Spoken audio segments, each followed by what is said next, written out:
Erstmal entspannt eine Runde LOL zocken. Und du kriegst eine Abmahnung. Und du kriegst eine Abmahnung. Ihr kriegt alle eine Abmahnung.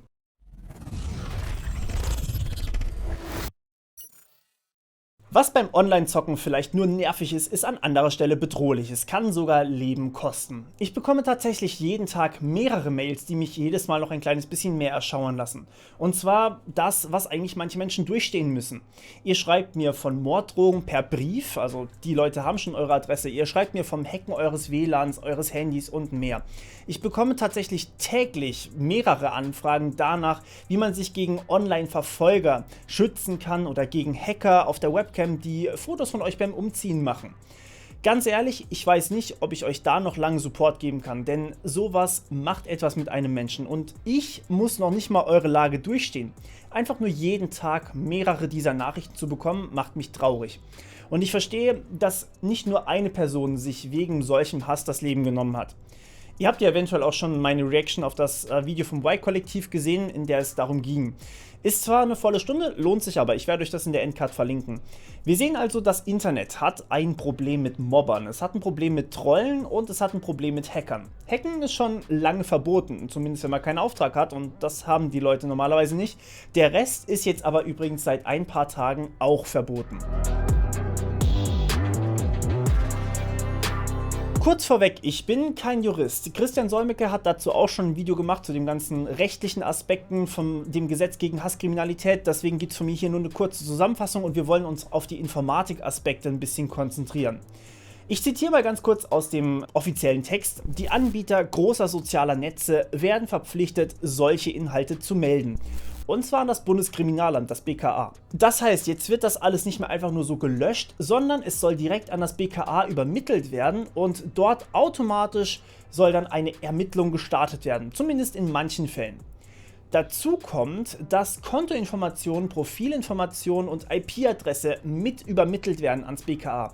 Und hier wird es jetzt für den Informatiker spannend.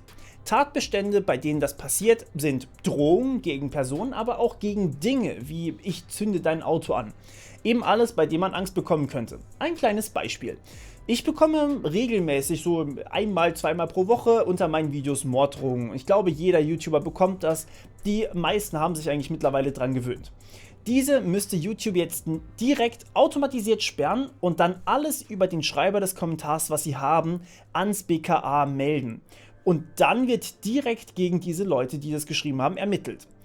Da gibt es jetzt zwei Aspekte, die mich interessieren. Beim automatischen Melden kommt ein Spam-Filter zum Einsatz. Er filtert im Normalfall anstößige Kommentare raus und löscht sie direkt. Zum Beispiel Hakenkreuze habt ihr wahrscheinlich noch nie auf Twitter oder Instagram in einem Bild gesehen. In YouTube-Videos gibt es da natürlich zum Beispiel Ausnahmen, etwa für die Geschichte des Landes oder irgendeine Dokumentation, aber normalerweise sind das eher einfach zu erkennende Tatbestände. Bedrohungen gehen ja nochmal deutlich darüber hinaus. Und um nochmal den schwierigsten Fall hier anzuschauen, es soll, um nochmal den Text zu zitieren, es soll gesperrt werden, wenn man jemandes Auto anzünden möchte. Allerdings, so der Text, sind da nur Sachen von bedeutendem Wert dabei. Wenn ich jetzt also schreibe, ich zünde deine Grafikkarte an, weil ich zum Beispiel ein sehr intensives Spiel bei ihm auf dem Rechner spielen möchte oder sowas, fällt das dann da rein oder nicht? Wer entscheidet das? Normalerweise wäre das ein Richter, aber eine künstliche Intelligenz, die solche Sachen filtern kann, wahrscheinlich eher nicht. Im Zweifel bleibt das dann wieder bei den YouTubern hängen und wir können dann zum Beispiel einfach alles von Hand machen. Das heißt, einfach eine Meldung starten über die 3 Punkte, das kennt man ja. Und um ehrlich zu sein, habe ich das auch schon mehr als einmal gemacht. Gerade für kleinere Plattformen ist dieses automatische Löschen eigentlich nicht wirklich möglich, aber die sind ja nicht mit einbezogen. Das heißt, eine Plattform, die nicht groß genug ist, muss diese Funktion eigentlich auch nicht haben. Doch was heißt groß genug? Ist das beliebteste Online-Spiel mit den meisten Spielern, also Fortnite, groß genug für sowas? Oder ist Steam als Plattform groß genug und damit alle Spiele, die auf Steam irgendwie laufen? Oder ist Telegram als Messenger eigentlich groß genug? Immerhin gibt es dort ja Gruppenchats. Was fällt eigentlich unter soziales Netz? Das ist jetzt ein bisschen schwierig, aber im Grund ist es vermutlich nicht mal so wichtig. Denn man kann unabhängig von der Plattform jetzt wegen solchen Verbrechen Anzeige erstatten. Bisher wurden solche Accounts nur gesperrt. Jetzt soll gegen sie ermittelt werden und es soll bis zu 3 Jahren Haft geben.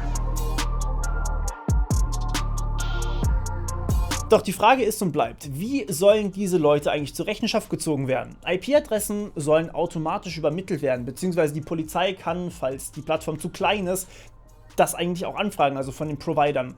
Und über diese kann man normalerweise die Person eindeutig zurückverfolgen.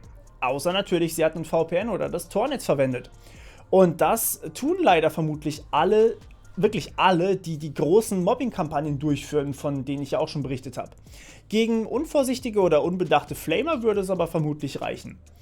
Doch es sollen ja noch zudem Profilinformationen mitgereicht werden. Und jetzt wird's interessant. Euer Profil auf YouTube kann ziemlich genau auf euch zurückgeführt werden. Ich habe da mal eine Forschungsarbeit gelesen, die ich jetzt leider auf die Schnelle nicht mehr gefunden habe. Aber allein anhand eurer Likes konnte man eigentlich innerhalb von einer sehr kurzen Zeit euer Nutzerverhalten wieder auf eure Person zurückführen. Das heißt einfach nur das, was ihr anguckt, könnte auf euch als Person zurückkommen. Dazu kommen natürlich die Google-Suchanfragen, die sowieso jeder schreibt, es kommt Mouse-Tracking und so weiter und so fort. Sollte man also mit seinem normalen YouTube-Konto Hasspostings schreiben, ist die Polizei schneller da, als ihr Hate Speech sagen könnt, egal ob ihr das Tor-Netzwerk verwendet oder ein VPN. Doch leider ist hier auch wieder ein Aspekt vergessen worden. Google hat diese Infos nur von regelmäßig genutzten Accounts. Das heißt aber, wenn ein Mobber, der das die ganze Zeit professionell durchzieht, einen neuen Account anlegt, den niemand je gesehen hat oder aber sogar euren Account zum Beispiel gehackt hat, dann hat die Polizei hier keine Chance, beziehungsweise im schlimmsten Fall erscheint sie bei den falschen Leuten zu Hause und nimmt die dann leider fest. Wir haben ein Problem mit Hass. In Kombination mit Hackern ist das Ganze wirklich keine schöne Sache. Ich lese täglich Stories von euch, die nicht schön sind. Das Gesetz mag vielleicht das ein oder andere Rage-Kid davon abhalten, böse Dinge zu schreiben, doch gerade diese Kinder sind eher ungefährlich. Sie würden das Auto vermutlich ziemlich sicher nicht anzünden, von dem sie geredet haben. Die wirklich gefährlichen Täter, die wissen leider, wie man sich schützt, und die zu finden, das wird vermutlich nicht so einfach werden, wenn man es überhaupt schafft. Solche Leute können aber nun strafrechtlich ordentlich verfolgt werden, doch ob man sie wirklich findet, das wage ich ein bisschen zu bezweifeln. Was meint ihr zu diesem neuen Gesetz? Schränkt es die Freiheit ein oder ist es längst überfällig? Auf jeden Fall solltet ihr eure Accounts jetzt schützen gehen und dieses Video an jeden weiterleiten, der vielleicht noch nicht so gut auf seine Accounts Acht gibt. Denn eine Polizeidurchsuchung, weil ein Hacker mit eurem Konto Hasspostings geschrieben hat, das muss wirklich nicht sein. Wir hören uns wieder beim nächsten Mal. Bis dann. Ciao.